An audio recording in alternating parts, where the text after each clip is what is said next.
नमस्कार, जय जवान जय किसान न्यूज़ 24 में आपका स्वागत है। आइए नजर डालते हैं आज की खास खबर पर।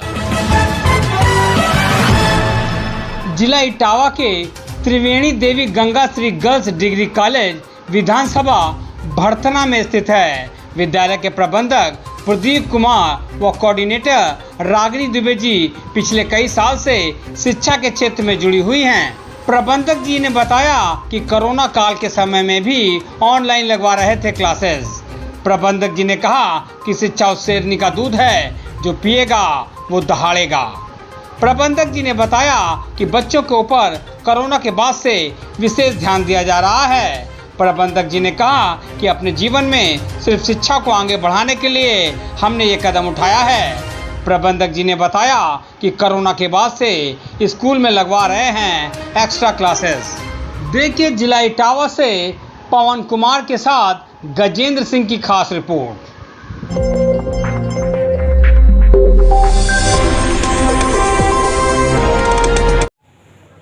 नमस्कार, आप देख रहे हैं जय जवान जय किसान न्यूज़ 24। मैं पवन कुमार, आज डिस्ट्रिक्ट इटावा और इटावा में जिस जगह बैठा हूँ वो भड़थना तहसील है। मेरे साथ बात करने के लिए उपस्थित है डॉक्टर रागिनी दुबे जी, जो कि Triveni Devi Ganga Shri girls degree college की कोऑर्डिनेटर है, संचालक महोदय भी है, हेडमैन भी है। बहुत सारी बातें करेंगे शिक्षा क्षेत्र को लेकर, क्योंकि पिछले 2 साल से जब से कोरोना रहा है, लॉकडाउन का समय रहा है, शिक्षा व्यवस्था पूरी तरीके से चौपट हो गई है। हमारे देश के जो कर्णधार है, देश के भविष्य है, उनका भविष्य पूरी तरीके से अंधकार में हो गया था। ये सेशन निर्वत चला हुआ है। इस सेशन में क्या क्या डिफिकल्टीज आई, क्या क्या परेशानियां आई, बहुत सारी बातें करेंगे। मैम, सबसे पहले आपका स्वागत है हमारे चैनल पर। धन्यवाद सर। क्या नाम है?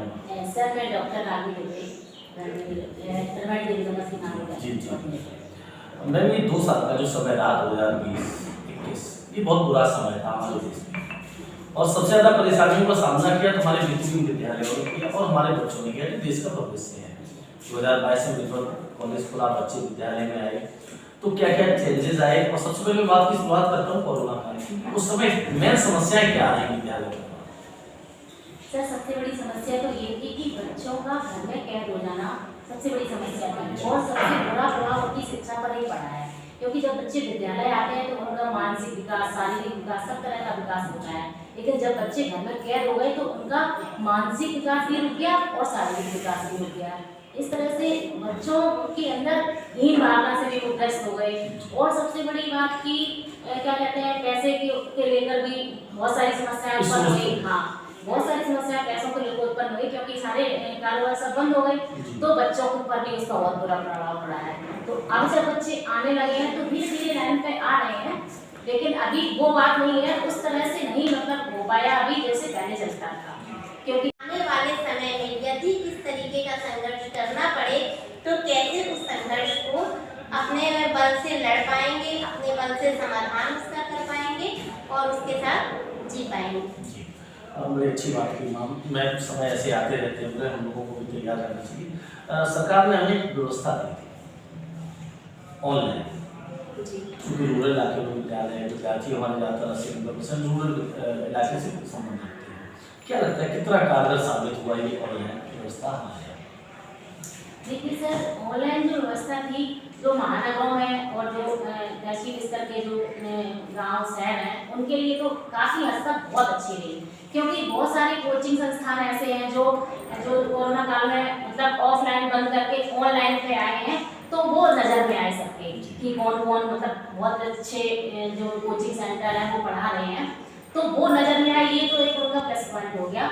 लेकिन जो रूरल क्षेत्र के छात्र हैं उनके लिए बहुत मतलब ये समझ लो कि बहुत बुरा टाइम था, क्योंकि उनके पास कोई माध्यम नहीं था। हाँ, संसाधनों की कमी थी, तो उनका वो बहुत ज़्यादा पिछड़ गए हैं। अब उनको रास्ते पर लाने के लिए या तो एक्टिविटी यही करवाई जाए कि बार बार उनको प्रैक्टिस करवाई जाए, बार बार उनको ऑनलाइन की सुविधा भी उनको दी जाए, तो उनका मानसिक स्तर आ सकता है।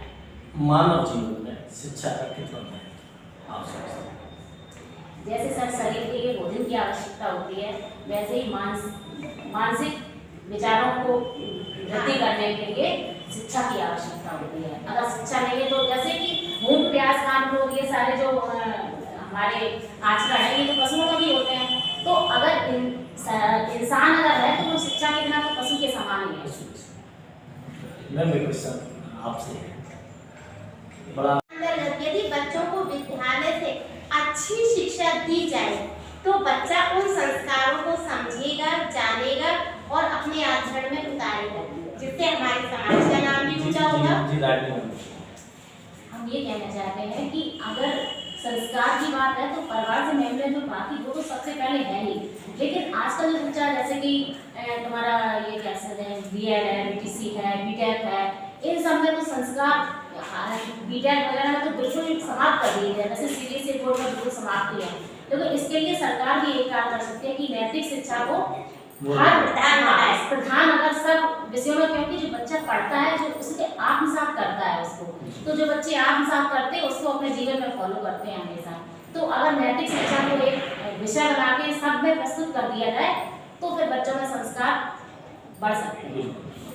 लाइफ में मोरल वैल्यू बहुत जरूरी है। मुझे लगता है कि विद्यालय जब भी शुरू होता है, चाहे वो असेंबली के रूप में हो या मोरल वैल्यू का कुछ ना कुछ स्पीच भी देती है और देनी चाहिए। सर एक आगे क्वेश्चन से है आपका, क्या संदेश है त्रिवेणी देवी गंगाश्री गर्ल्स डिग्री कॉलेज की तरफ से क्षेत्रीय जनता को? और जी मेरा तो यही संदेश है पूरी क्षेत्रीय जनता को, विद्यालय में बच्चों को ज़्यादा से ज़्यादा भेजें और माहौल भी इसका भी सरकार में इतना बढ़िया है, उनको कोई दिक्कत नहीं हो रही है, आने जाने में कोई दिक्कत नहीं हो रही है, कॉलेज में कोई भी दिक्कत नहीं हो रही है, पढ़ाई में कोई दिक्कत नहीं हो रही है। हमारा पूरा स्टाफ पूरी लगन से मेहनत कर रहा है, तो बच्चों को भी मेहनत करनी चाहिए और फिर मेहनत करेंगे तो कॉलेज का भी नाम होगा, माता पिता का भी नाम ऊँचा होगा। बहुत आप देखो मेरे साथ बात करने के लिए उपस्थित थे त्रिवेणी देवी गंगाश्री गर्ल्स डिग्री कॉलेज के संचालक जी, कोऑर्डिनेटर में टीचर्स हैं। बहुत बारीकी से उन्होंने बताया कोरोना काल में क्या क्या समस्या है। कोरोना काल के बाद अब चूंकि विद्वत विद्यालय खुले हैं, एक बार फिर स्कूल में रौनक लौटी है, बच्चों को समय लगेगा क्योंकि कोरोना काल का समय बुरा काल था, लेकिन फिर भी उन्होंने हिम्मत नहीं हारी है और 1 साल से लेकर 2 साल तक जो भी स्टडी गैप हुआ उसको रिकवर कर लिया। मैं वीडियो चैनल के माध्यम से विद्यालय परिवार को संचालक को नमस्कार। पल पल की खबरों को देखने के लिए चैनल को लाइक, सब्सक्राइब और शेयर जरूर करें।